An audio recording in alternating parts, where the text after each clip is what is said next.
जिस पार्टी में मैं था उस पार्टी के नेता जब तक बाबा साहब अम्बेडकर, मानवर श्री कांशीराम जी और संतों गुरुओं की विचारधाराओं पर चल रही थी, गति जो थी, गति में वेग था, धार थी।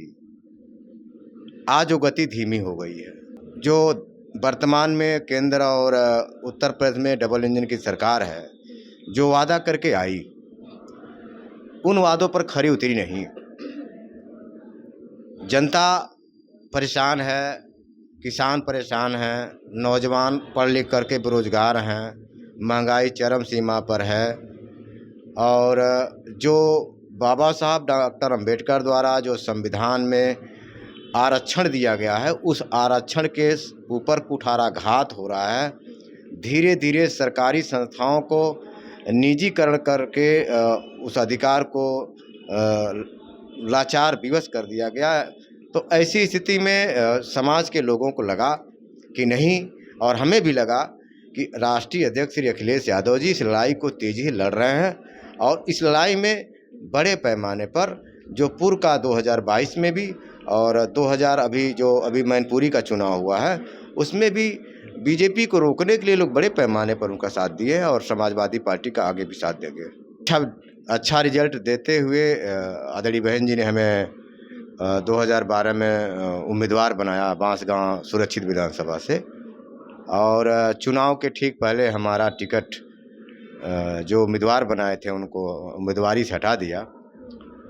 फिर हम रहे, लेकिन लगा कि जिस उद्देश्य के लिए, जिस मजबूती के लिए समाज बहुत तेज़ी से जुड़ा हुआ था, उस लड़ाई में बहन जी कमज़ोर नज़र आ रही हैं। खुद के बल पर नहीं है भाजपा। आप देखें तो पूरे अलग अलग प्रदेशों में वो कहीं न कहीं गठबंधन करके हैं, और कई ऐसे स्टेट हैं जहां पर उनको जनता ने जनादेश नहीं दिया था। कई ऐसे स्टेट हैं, लेकिन उन्होंने दूसरे तरीके से सरकार बना ली। ये जो गोरखपुर की धरती है, ये बहुत उपजाऊ धरती है और यहाँ पर अच्छे अच्छे नेता पैदा हुए। उन्होंने बहुत कार्यकुशलता से गोरखपुर जिले को आगे ले गए हैं। अब यही मेरी नज़र में यही है कि मैं इस बात को साबित कर सकूं कि ये भाजपा की धरती नहीं है, बल्कि ये धरती, ये विचार, यहाँ के जो विचार हैं, यहाँ लोहिया जी का विचार है, यहाँ डॉक्टर अंबेडकर जी का विचार है, यहाँ मानवर श्री कांशीराम जी का विचार है, यहाँ आदरणीय श्री श्रद्धेय नेताजी का विचार है, और बेहतर तरीके से कार्य को, विकास को संचालित करने वाले आदरणीय श्री अखिलेश यादव जी का यहाँ पर जो विकास है। नमस्कार, मैं अनन्या मिश्रा और आप देख रहे हैं जनता जंक्शन न्यूज़। इस वक्त हमारे साथ जिला अध्यक्ष सपा के ब्रिजेश कुमार गौतम जी मौजूद हैं और सबसे पहले तो आपको मैं बधाई दूंगी और इनसे हम आज जानने का प्रयास करेंगे कि ये जिला अध्यक्ष बन गए हैं और एक अध्यक्ष की क्या क्या जिम्मेदारी होती है, उसका निर्वहन ये कैसे करेंगे, किस प्रकार करेंगे, और सपा का क्या उत्तर प्रदेश में फिर से वजूद आएगा या नहीं आएगा। तमाम ऐसे सवाल और जवाब हम आज ब्रिजेश जी से करेंगे। तो सबसे पहले आपका हमारे चैनल पे स्वागत। आपको बहुत बहुत धन्यवाद और आपका चैनल को बहुत बहुत धन्यवाद। शुक्रिया। सर, मैं यही जानना चाहूँगी कि ये बताइए कि अगर आप जिला अध्यक्ष का कार्यभार आपको सौंपा गया, एक जिम्मेदारी दी गई है, तो इसको किस प्रकार करेंगे, कैसे करेंगे कि उत्तर प्रदेश में सपा का राज फिर से आए।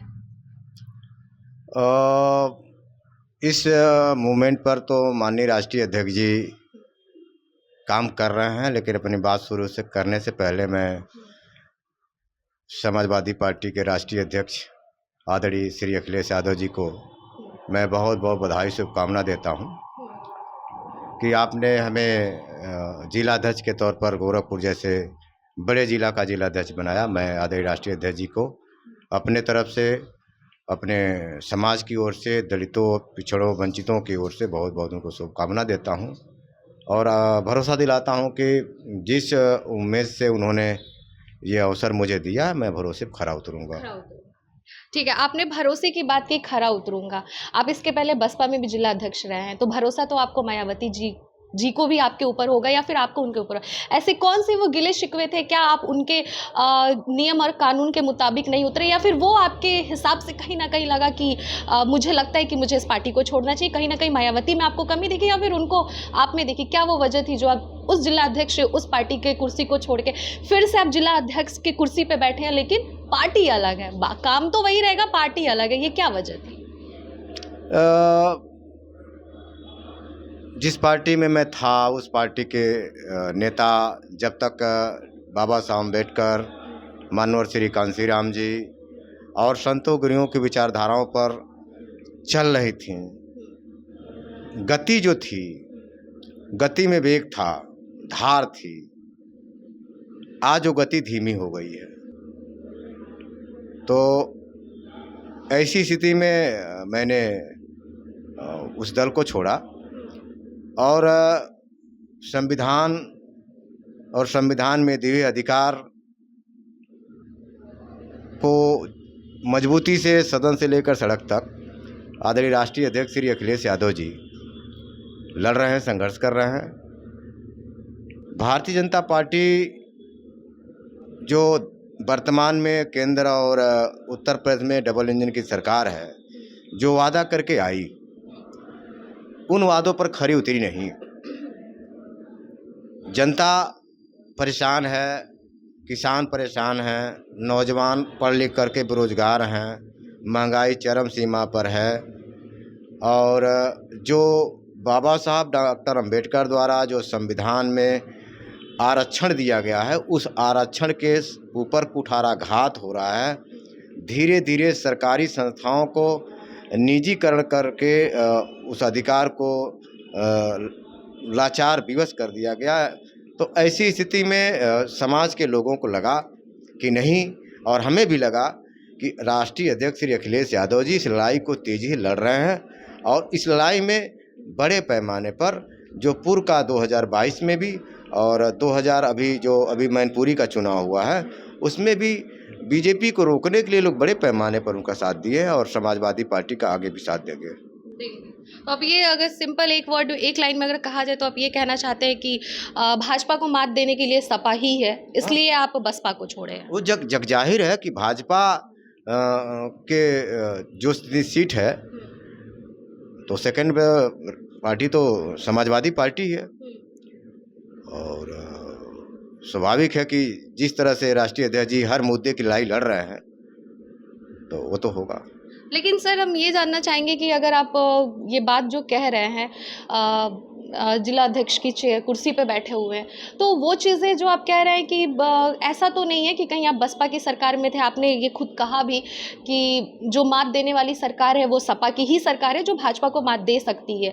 तो सर अगर आप अध्यक्ष थे तो बसपा को भी तो लेके आप आगे बढ़ सकते थे, वहाँ का भी कार्यभार संभालते। अगर वो पीछे जा रहा है तो आपका वो कर्तव्य बनता है कि मैं उस मजबूती से या उस तरह से टीम गठित करूं और आगे बढ़ूं। नहीं, ये तो 2009 में मैं बहुजन समाज पार्टी के जिलाध्यक्ष बना था और अपनी जिम्मेवारी को बखूबी निभाया।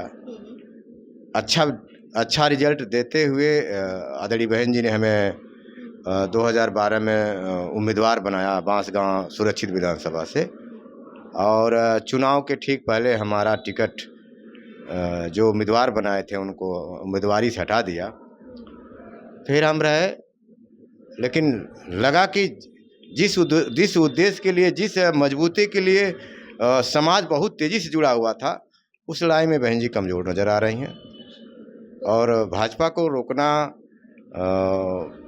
सभी वंचित जो असहाय, कमज़ोर या बेरोजगार लोग हैं, सब लोग चाहते हैं कि भाजपा के शासनकाल में जो चीज़ वादा करके आए हैं, जिन मुद्दे पर वो आए हैं, उसको पूरा नहीं कर रहे हैं।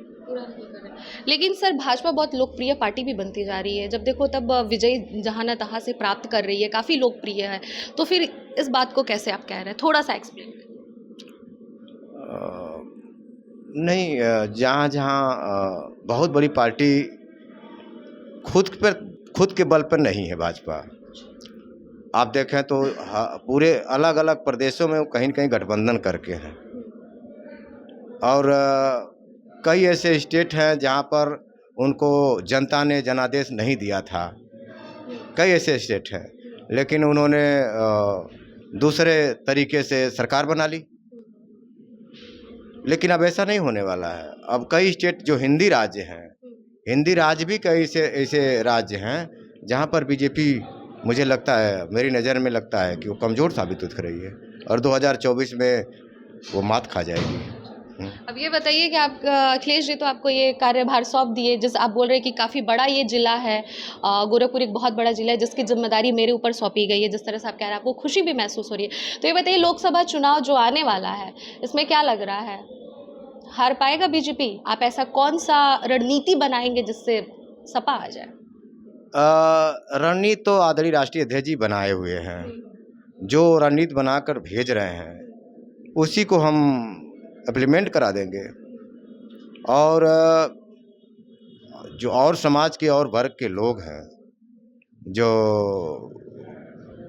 किन्हीं कारणों से हमें वोट नहीं दिए हैं, हम उनके पास भी जाएंगे और जा कर के बीजेपी के बारे में बताएंगे, समाजवादी पार्टी के किए हुए कार्यों को बताएंगे, उपलब्धियों को बताएंगे और सबको जोड़ करके 2024 में समाजवादी पार्टी की बेहतर समाजवादी पार्टी रिजल्ट देगी।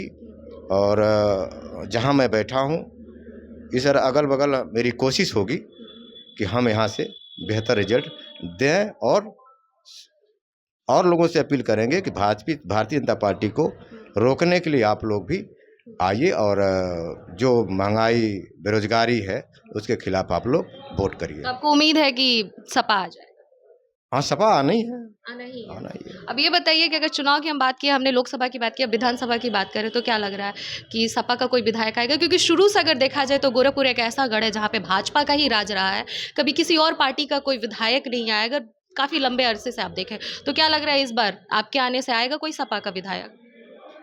भाजपा का गढ़ मुझे याद है 2007 में बहुजन समाज पार्टी की सरकार थी, तो भाजपा का गढ़ नहीं रहा। नहीं, मैं विधायक की बात कर रही हूँ। मैं वही कह रहा हूँ ना, 2007 में तो विधायक बस भाजपा के थे नहीं, शायद 1 या 2 विधायक रहे, 7 में 7 विधायक तो बसपा के रहे। ये जो गोरखपुर की धरती है ये बहुत उपजाऊ धरती है और यहाँ पर अच्छे अच्छे नेता पैदा हुए। उन्होंने बहुत कार्यकुशलता से गोरखपुर जिले को आगे ले गए हैं। अब यही मेरी नज़र में यही है कि मैं इस बात को साबित कर सकूं कि ये भाजपा की धरती नहीं है, बल्कि ये धरती, ये विचार, यहाँ के जो विचार हैं, यहाँ लोहिया जी का विचार है, यहाँ डॉक्टर अंबेडकर जी का विचार है, यहाँ मानवर श्री कांसीराम जी का विचार है, यहाँ आदरणीय श्री श्रद्धेय नेताजी का विचार है और बेहतर तरीके से कार्य को, विकास को संचालित करने वाले आदरणीय श्री अखिलेश यादव जी का यहाँ पर जो विकास है उसका विचार है। तो भाजपा की धरती नहीं है। हाँ, अलग विषय है कि आदरणीय योगी जी यहाँ के मुख्यमंत्री हैं, वो जनता का जनादेश है, उसको हम स्वीकार करते हैं, उसमें कोई वो नहीं, लेकिन भाजपा की धरती ये नहीं कह सकते। अच्छा, तो आप बोले कि विकास की आपने बात किया है कि आदरणीय अखिलेश जी के विकास है, बहुत सारे तमाम लोगों का आपने नाम दिया है, तो क्या योगी जी का विकास नहीं दिख रहा? योगी जी को विकास में हम कोई कमेंट तो किए नहीं। मैं आपसे पूछ रही हूँ, मैं आपसे पूछ रही हूँ। योगी जी के विकास के बारे में मैं कहूँ कि जो आपका एम्स है, एम्स किसने दिया? आदरणीय राष्ट्रीय अध्यक्ष श्री अखिलेश यादव जी ने दिया। उनका किया हुआ है सब कुछ। हाँ, वो अलग भी तो सरकारें बदलती, जो सरकारें आती वो करते हैं। जो ये जिले से जिले जोड़ने की जो योजना है, सड़क, वो आदरणीय राष्ट्रीय अध्यक्ष श्री अखिलेश यादव जी के दिया हुआ है। जिले से तहसील के जोड़ने की योजना आदरणीय राष्ट्रीय अध्यक्ष श्री अखिलेश यादव जी की है। ये एक मुख्यमंत्री का जिला होने के नाते ये तो स्वाभाविक है, तो होना ही चाहिए। और मैं कह सकता हूं कि जहां पर आप जिस मुख्यमंत्री जिले में आप सब बैठे हुए हैं, ये यहाँ पर कोई उद्योग बता दें आप, कोई उद्योग तो लगा नहीं बीजेपी के द्वारा। एक फर्टिलाइजर है, फर्टिलाइजर तो नवीनीकरण नहीं है, नवीनीकरण हुआ है, वो पहले से चलता आ रहा है, उसको नवीनीकरण हुआ है। इसके अलावा कोई उद्योग तो है नहीं। आदरणीय योगी जी द्वारा कोई उद्योग तो अभी गोरखपुर जिले में क्या मंडप नहीं लगाया गया, तो उसको कैसे विकास नापे जाएंगे? हाँ, तो आप क्या कहना चाहेंगे योगी जी के बारे में? योगी जी के बारे में बताइए क्या कहना। आपने तो विकास की बात बता दी कि उनके द्वारा आपको नहीं दिखता कि कोई विकास है। कहना क्या चाहेंगे, वो कर क्या रहे हैं? मुख्यमंत्री के दावेदार पे मुख्यमंत्री एक बार रह चुके, दूसरी बार मुख्यमंत्री के पद पे उनको चुना गया, तो कर क्या रहे हैं आपके हिसाब से, क्या लग रहा नहीं, है? जो कर रहे हैं वो जो कर रहे हैं उस पर मेरा कमेंट नहीं है। जो आपने विकास की मैं बात समझ करी, रही हूँ कि कमेंट की बात नहीं है, हमारा ये प्रश्न है आपसे कि आपके हिसाब से क्या लग रहा है। भाई आप अध्यक्ष के कुर्सी पे बैठे हुए हैं, तो हम उस हक से आपसे पूछ रहे हैं कि आपको क्या लग रहा है कि मुख्यमंत्री जी कर क्या रहे हैं? मुख्यमंत्री जी, मैं उनसे अनुरोध करूंगा कि जो आप गोरखपुर वासियों के दक्षिणांचल में बहुत सारी ऐसी चीज़ें हैं जो करना चाहिए। जैसे चीनी मिल है, चीनी मिल बंद हो गई, उसमें और कोई कुछ दूसरा उद्योग लगने जा रहा है क्या है। सबसे ज़रूरत की चीज़ है कि यहाँ जो पढ़े लिखे लोग हैं, बेरोजगार हैं, वो किसी जात धर्म के नहीं हैं। वो पढ़ लिख करके बेरोजगार हो रहे हैं, लाखों लाख हर साल बेरोजगार हैं। उनका क्या, उनके बारे में आदरणीय योगी जी सोचें, ये मैं उनसे उम्मीद करता हूँ, उनको रोजगार दें। और सर, ग्लोबल इन्वेस्टर समिट युवाओं के बारे में उन्होंने सोचा है और ये एक बेरोजगारी को खत्म करने का ही नियोजन है। उसको लेके क्या कहें? उसके बारे में हमारे नेताजी बोल चुके हैं, क्या बोले आप बताइए। हमारे राष्ट्रीय अध्यक्ष जी बोल चुके मैं आपसे सुनना चाहती हूँ, राष्ट्रीय अध्यक्ष जी से मैं बात नहीं कर रही इस टाइम, मैं अध्यक्ष, जिला अध्यक्ष से बात कर हैं। रही हूँ। उसके बारे में ये कहूँगा कि जो इन्वेस्टर आए थे, वह इन्वेस्टर अगर प्रयास से लगता है कि कुछ बेहतर हो सकता है तो वेलकम है।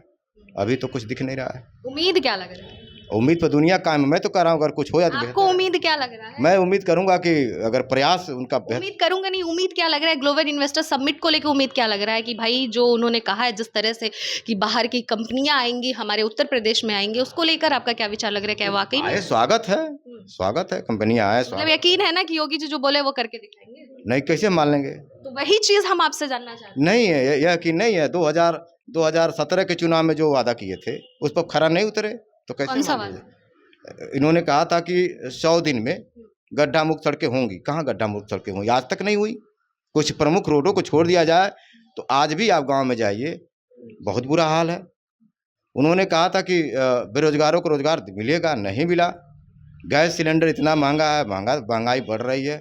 तो बहुत सारे ऐसे चीज़ें हैं जिनको आदरणीय योगी जी, आदरणीय मोदी जी ने कहा और नहीं किया।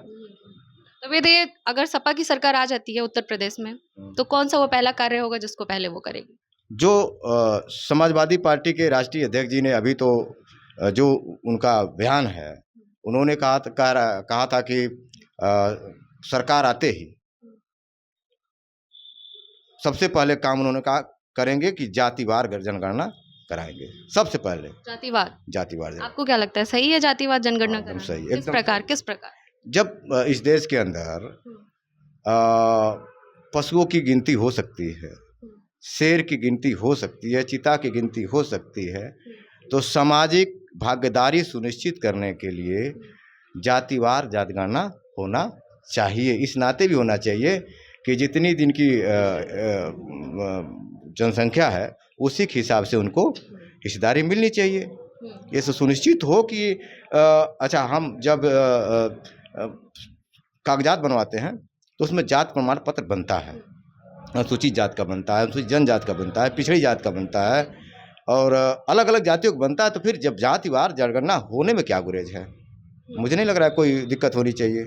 और दूसरे प्रदेश में जब शुरुआत हो गई है तो उत्तर प्रदेश में करने में कोई दिक्कत नहीं होनी चाहिए। और दूसरे आदरणीय प्रदेश में कौन से प्रदेश? आपके बिहार में ही शुरू। बिहार में देखिए सुप्रीम कोर्ट में याचिका भी दर्ज हो गया, उस पर रोक भी लगाया गया। हाँ, तो आप करें, अगर माननीय सुप्रीम कोर्ट सुप्रीम है, अगर यहाँ शुरुआत करें, जब होगा तो देखा जाएगा। तो बिहार में बहुत लोग इस चीज़ से खफा भी या नाराजगी भी जता रहे हैं, तो क्या फिर से वही चीज़ उत्तर प्रदेश में भी आप चाहते हैं कि ये चीज़ें सामने आएं? अच्छे कार्य के लिए जब अच्छे काम शुरुआत करेंगे तो कुछ नाराजगी आएंगी। अच्छे कार्य के लिए नहीं, अच्छे कार्य के लिए फिर जनता क्यों नाराज होगी? अच्छे कार्य के लिए तो जनता खुश होती है। जनता देखिए, बहुमत देखा जाता है, बहुमत देखा जाता है। तो बहुमत की अगर बात करें तो बहुमत नहीं इसका तो दिखता। सर्वे कराना पड़ेगा ना कि अच्छा कौन नाराज है कौन नहीं है, इसका सर्वे करना। बिहार की आप बात की, हम बिहार की ही बिहार की बात बात कर रहा हूँ, इसकी उसके मैं कहना चाहता हूँ कि इसको आपको सर्वे देखना पड़ेगा कि अलग से कि कौन इसमें चाहता है, कौन नहीं चाहता है। तो इससे यही बस फायदा होगा, कुछ और भी फायदा है? बहुत सारे फायदे होंगे। कम से कम इतना तो पता चल जाएगा कि यूनिवर्सिटी में हमको भागीदारी कितनी मिल रही है, सरकारी क्षेत्रों में हमको अधिकार कितना मिल रहा है, और अलग अलग क्षेत्रों में मिलेगा उसका लाभ। आपको नहीं लग रहा है जनसंख्या वृद्धि भी होगी?